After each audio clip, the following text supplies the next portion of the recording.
Subscribe करें और bell दबाएं ताकि कोई खबर रह न जाए।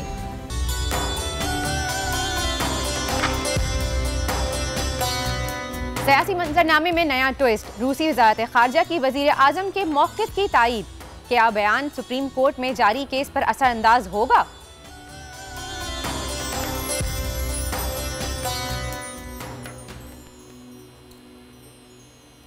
सियासी एक्शन के संगीन मुआशी रिएक्शंस, IMF प्रोग्राम मुअत्तल होने की अफवाहें, स्टॉक मार्केट में मंदी का रुझान। रहमतों बरकतों का महीना रमजान, शहर शहर जरूरतमंदों के लिए सजे इफ्तार दरख्वास्त। रहमतों बरकतों का महीना रमजान, शहर शहर जरूरतमंदों की मार्केटों में रश। और मुल्तान में एशिया का सबसे बड़ा कुरान पाक का नुस्खा नुमाइश के लिए पेश कर दिया गया। दूर दराज से ज़ायरीन नायाब नुस्खे को देखने के लिए पहुंचने लगे। सब्सक्राइब करें और बेल दबाएं ताकि कोई खबर रह न जाए।